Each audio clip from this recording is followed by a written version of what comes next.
कहानी की शुरुआत होती है एक 58 साल के आदमी से जिसका नाम था इनू। वो अपने परिवार के साथ सामान बांधकर टोक्यो आ गया था और वो अपनी पत्नी और बच्चों को हर सुख सुविधा देने के लिए दिन रात मेहनत करता था।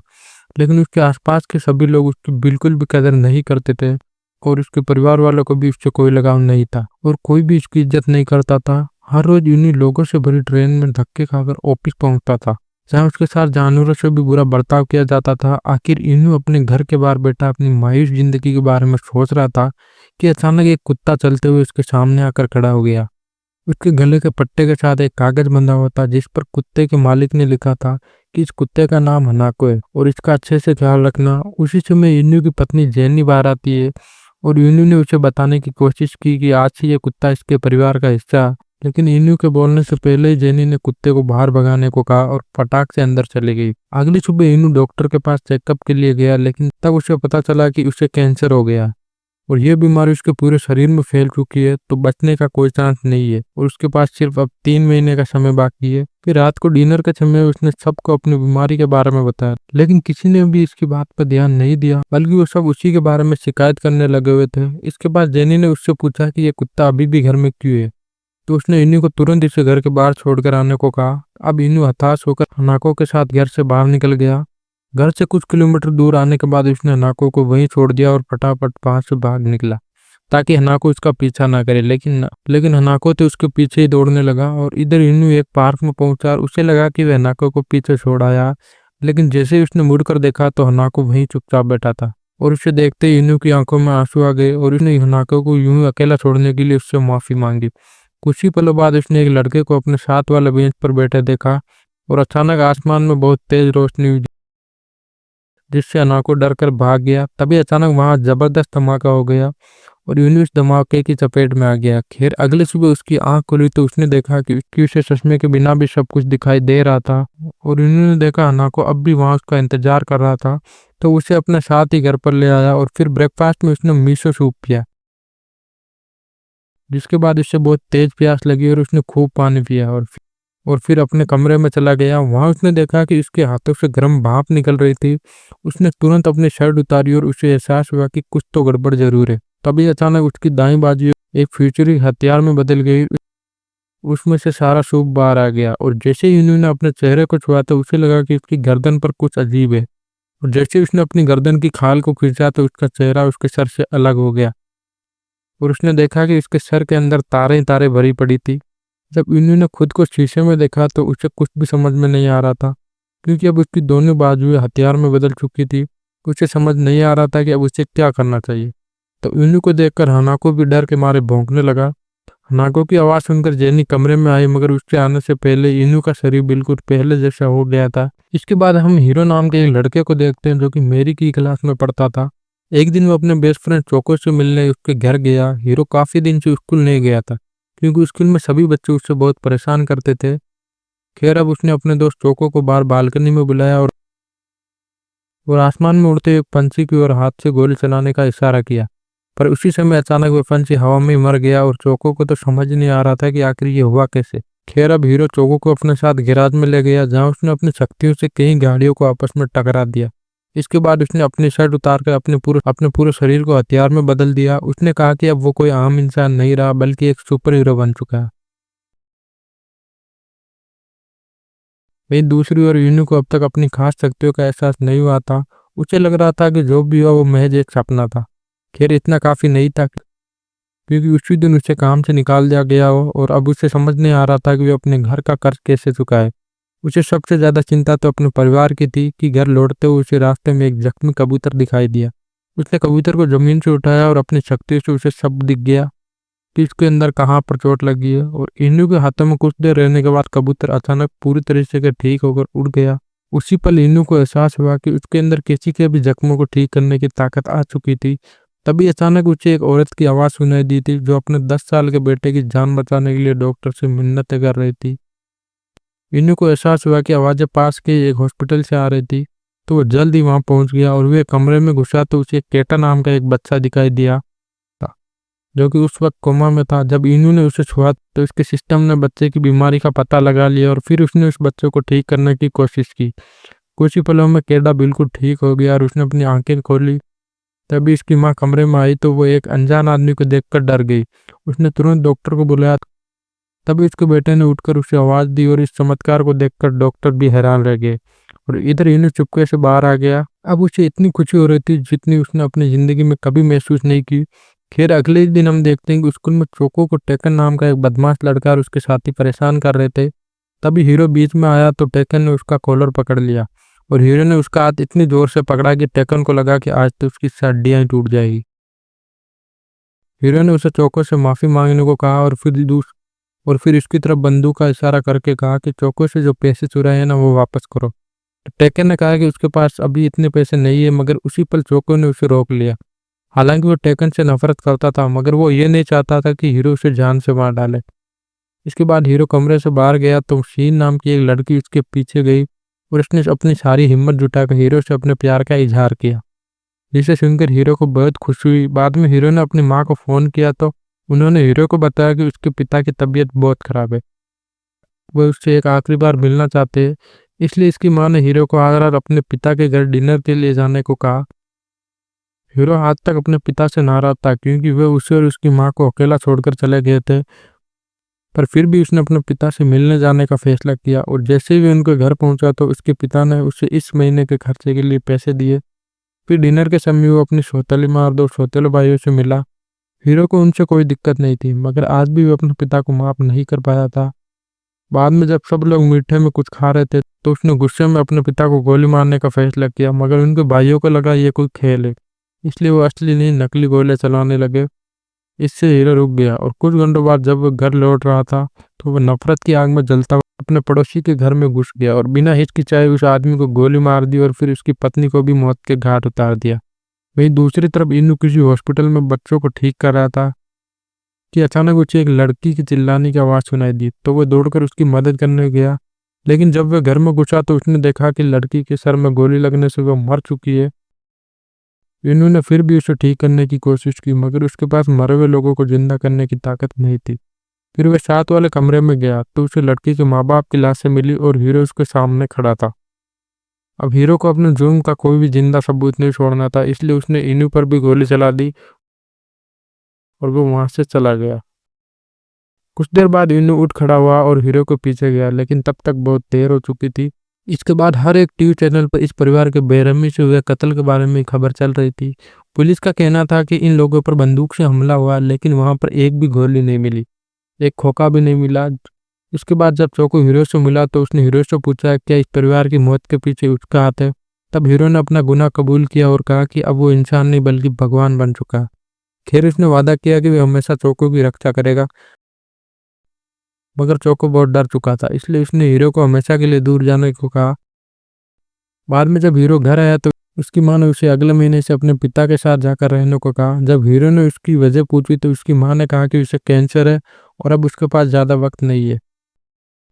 ये सुनकर हीरो को जबरदस्त धक्का लगा और उसने अपनी माँ को गले लगाकर कहा कि वो उन्हें मरने नहीं देगा। वही दूसरी ओर रात को इन्हें अपनी नौकरी छूटने की वजह से काफी परेशान था। तभी उसे चोको की मदद की गुहार सुनाई दी। चोको ने भगवान से हीरो को रोकने की गुजारिश की ताकि वह और लोगों की जान ना ले। यह सुनकर इनू ने हनाका को उठाया और उड़कर उस पार्क में पहुंचा जहां चोको मौजूद था। उसने अपनी नई शक्ति से लोगों की रक्षा करने की ठान ली थी। उसने चोको से मिलकर उस रात के बारे में बताया जब उसे और हीरो को ये जादुई शक्तियां मिली थी। इन्होंने बताया कि हीरो उसके साथ वाले बेंच पर बैठा था और अचानक जोरदार धमाका हुआ, जिसके बाद उन दोनों के शरीर में अद्भुत ताकत आ गई। तब चोको ने उससे पूछा कि आपकी कमजोरी क्या है। अगर वो दोनों एक जैसे ही है तो हीरो को भी उसकी कमजोरी के जरिए हराया जा सकता है।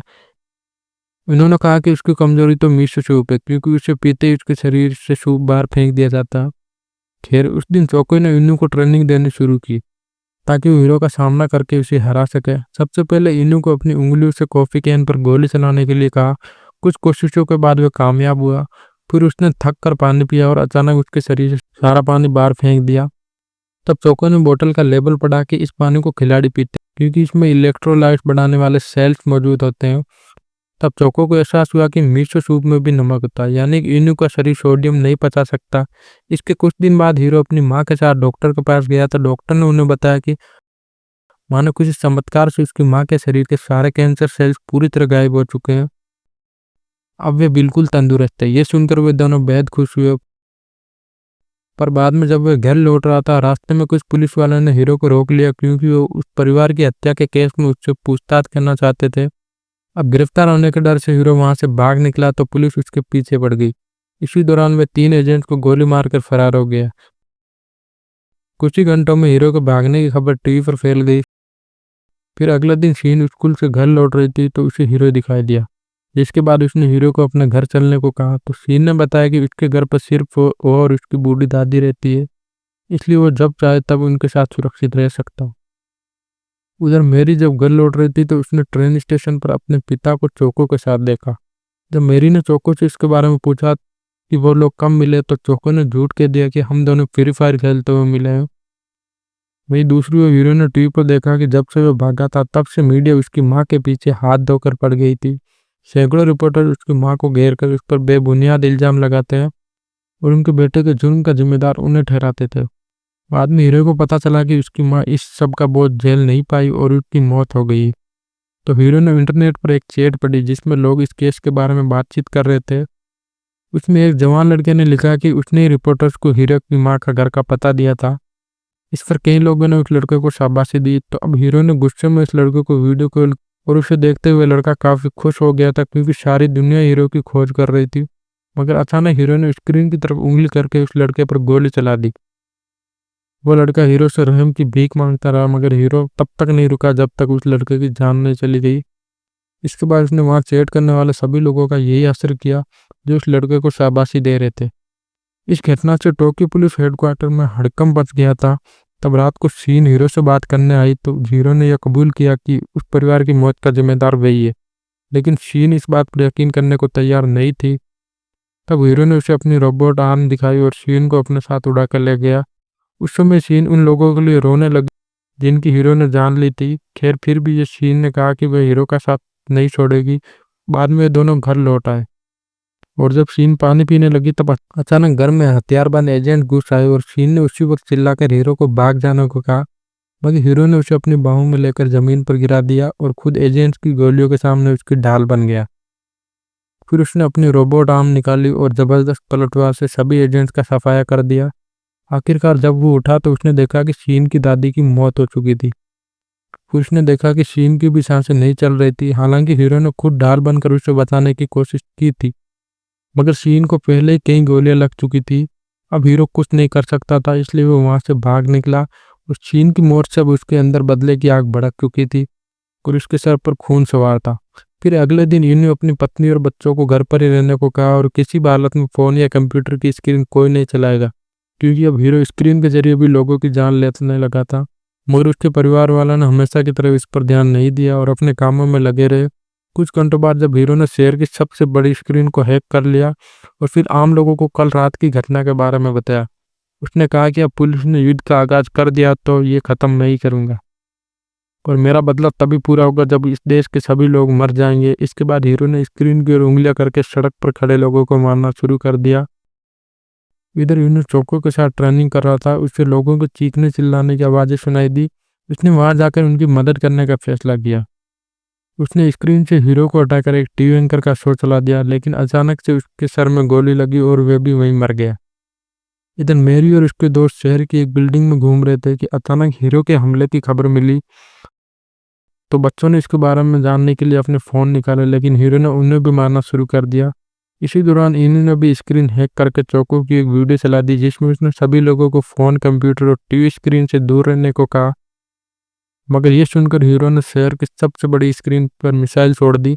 इसके अलावा उसने कई बिल्डिंग्स पर भी मिसाइल दाग दी, जिसमें से एक वो भी थी जिसमें मेरी मौजूद थी। उसी समय इन हीरो के सामने जा पहुंचा और उसने हीरो को अपना आतंक बंद करने को कहा। उसने कहा कि जिस रात धमाके में हीरो को ये शक्तियां मिली थी उस रात इन्हीं भी वहां मौजूद था। खैर हीरो अब भी देश को तबाह करने पर तुला हुआ था, तो इन्हीं ने उस पर गोली चला दी। अब उन दोनों में लड़ाई शुरू हो गई और हीरो ने अपनी मिसाइल के साथ इन्हीं पर हमला कर दिया। इसी दौरान इन्हीं को अपनी बेटी के चिल्लाने की आवाज़ सुनाई दी, तो वो उसकी मदद के लिए भागा, लेकिन तभी हीरो ने उसे पकड़कर एक बिल्डिंग में फेंक दिया। वहां से उड़ता हुआ एक टीम के हेलीकॉप्टर पर जा गिरा। वो उसी समय हीरो ने वहां के रिपोर्टर और कैमरामैन को हेलीकॉप्टर से धक्का दे दिया। इन्होंने वक्त पर कैमरामैन का हाथ पकड़ लिया, क्योंकि कैमरामैन थोड़ी मर सकता। लेकिन हीरो ने पायलट को ही मार डाला, जिससे हेलीकॉप्टर बेकाबू होकर एक बिल्डिंग से टकराने वाला था कि तभी इनू कैमरामैन के साथ कूदकर एक बिल्डिंग की छत पर आ गिरा। कुछ ही पलों में हीरो ने वहां आकर कैमरामैन को गोली मार दी। फिर उसने इनू को अपना साथ शामिल होने को कहा और पानी पीने लगा। उसी समय इनू ने बोतल पर गोली चलाकर बोतल ही गिरा दी और वहां वही सोडियम वाली बोतल फेंक दी। जैसे ही हीरो ने वह पानी पिया तो उसके सिस्टम में गड़बड़ी आ गई। फिर भी उसने इनू का पीछा नहीं छोड़ा और वो दोनों उड़ते हुए अंतरिक्ष में जा पहुंचे। मगर जैसे ही हीरो उस पर जानलेवा हमला करने वाला था, उसके शरीर के अंदर की मशीन फटने लगी और इंजन फेल हो गए थे। और तब इन्होंने मिसाइल से जोरदार हमला करके हीरो को हरा दिया। इसके बाद वो सीधा अपनी बेटी को बचाने पहुंचा, लेकिन तब तक वो मर चुकी थी। और तब उसने मेरी को सीपीआर देकर जिंदा करने की कोशिश की और खुशकिस्मती से उसकी सांसें फिर से चलने लगी। इसके बाद इन्होंने ने अपनी शक्तियों की मदद से उसे ठीक कर दिया। उसने अपनी बेटी को गले लगाया था कि तभी हीरो ने वहां कर इन्हीं को बहुत दूर फेंक दिया। फिर हीरो पागलों की तरफ बचे हुए लोगों की जान लेने लगा और अंत में वो मेरी के सामने आया। जैसे ही उसने मेरी पर गोली चलाई तो इन्हीं उस पर कूद पड़ा और फिर भी मेरी को गोली लग गई। इन्हीं उसके मरने से पहले उसे ठीक करने के लिए दौड़ा, पर हीरो उसे उठाकर बेरहमी से पटकने लगा। हीरो किसी भी हालत में मेरी की जान लेना चाहता था, लेकिन इन्हीं बार बार बीच में आ जाता था।